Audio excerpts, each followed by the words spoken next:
Hello everyone and welcome to Lost in the Reel.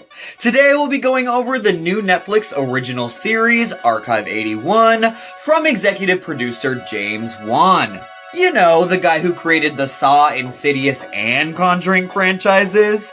Has he struggled again with this new show, or has he put his name behind something ultimately disastrous? Let's talk about it.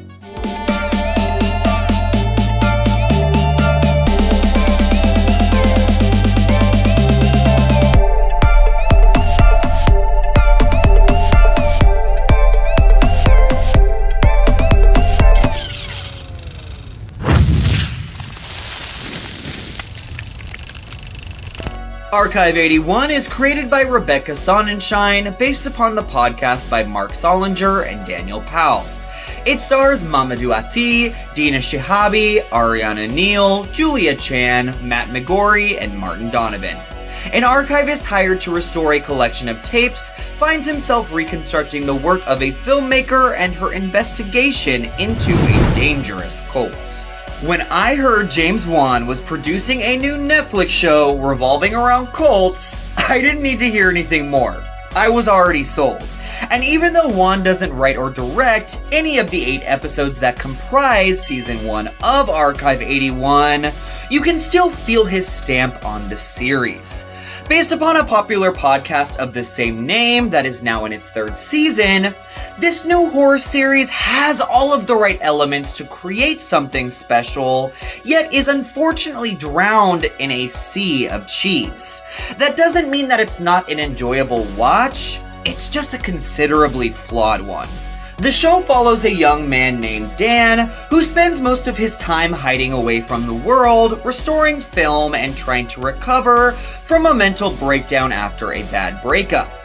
His best friend, and possibly only friend, is an eccentric podcaster who revels in the strange and supernatural, and is constantly attempting to get Dan to open up a little bit and take some chances in life. When a CEO of a shady corporation seeks out Dan to restore an archive of damaged tapes, he decides that this might be the step in the right direction. He is transported to an isolated compound where he slowly starts to fix these old tapes, but in the process realizes that the filmmaker who produced them becomes unwittingly entangled in a dangerous conspiracy.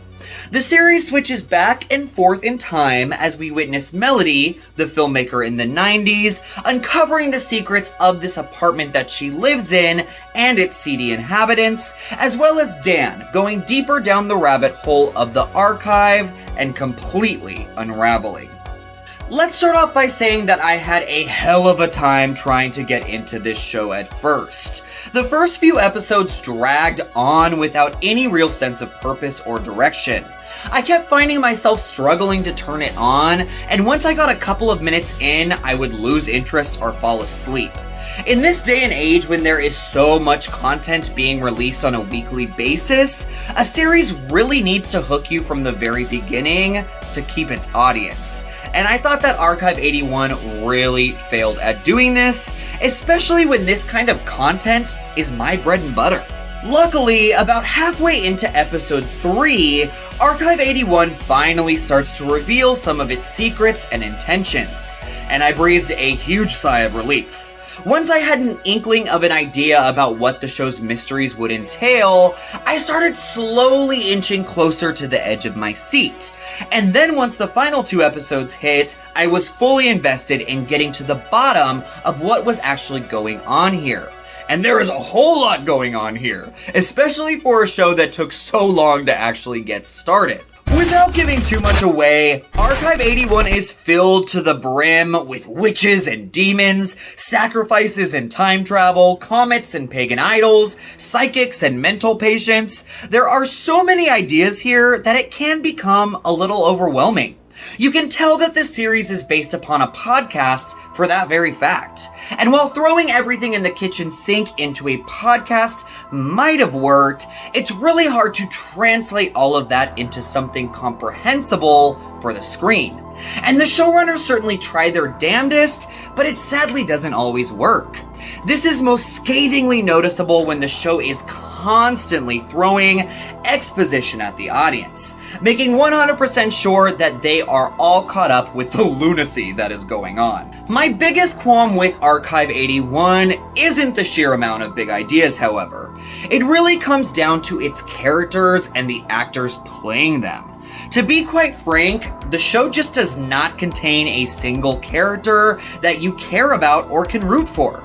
We do get tragic backstories for our leads, which explains why they are pursuing what they are, but the writing never allows you to feel for them or with them. We get side characters who are actually far more interesting than our leads, but they continuously get forgotten about and then reappear out of nowhere, making it hard for you to really connect with them. And lastly, the villain that they have created here in our diabolical CEO is so stereotypical and lacks any substance. And his reasoning behind his whole plot is extremely ham-fisted. And then that leads me to the acting in Archive 81, which leaves much to be desired. I'm usually really forgiving when it comes to performances, as long as they are competent, but I was immediately taken out of the show in episode 1 by the acting. I have never seen lead actor Mamadou Ati in anything before, but the thespian lacks any screen presence or charisma. Every line is uttered so subduedly with little to no expression, leaving a performance that flatlines on nearly all accounts. I was relieved when I realized that the show was going to often jump back in time with another co-lead, to hopefully offset Ati's screen time. But unfortunately, actress Dina Shahabi doesn't fare much better. The rest of the supporting cast is fine, overshadowing the two leads at every turn, but there are moments of Wicker Man level overacting here as well that left me snickering on multiple occasions. I don't necessarily blame the actors completely though. The writing can be incredulous at times, and the direction, from talented filmmakers like Aaron Moorhead, Justin Benson, Rebecca Thomas, and Haifa Al-Mansour, can feel very staged rather than organic. So these issues lie in multiple departments of Archive 81. Now that I've gotten a lot of the negatives out of the way, I definitely want to talk about what I really liked about this show. Because even though, as I said before, it is considerably flawed, there is a lot to savor here for genre fans. Archive 81 is like a mystery box that was very difficult to open at first, but once it was, there was so much to unlock here. The showrunners have created a mythology in the series that makes it feel like anything is possible, and thus you have no idea what is going to happen next. The twists and turns keep coming at such a rapid pace that there is not much time to breathe before another reveal is set into motion. And the horror and supernatural elements absolutely deliver. I was screaming and jumping one moment and then got goosebumps and chills the next. Though I wouldn't say it's the scariest show I have ever seen, the cheese factor really does get in the way of allowing it to have that distinction. Archive 81 most certainly kept me up at night. It has that eerie vibe that slowly creeps up on you until it unleashes its wrath.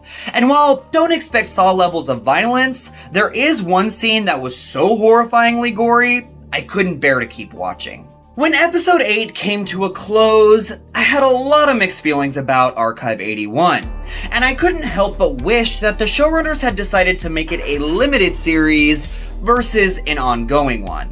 While I had a fun time with this mystery box of horrors, I'm not sure if I will have the urge to come back for a second season.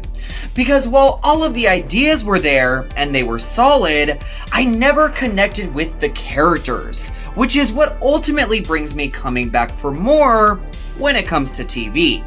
If Archive 81 decides to go the anthology route, however, I will certainly be far more intrigued to return.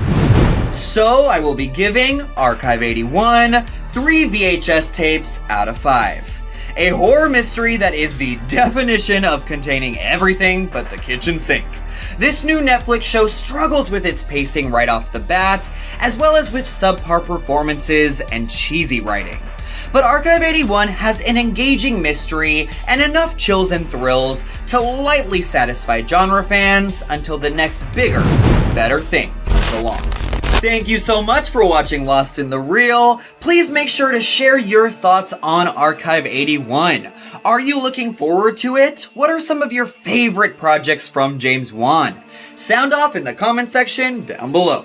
And until next time, my friends, take care.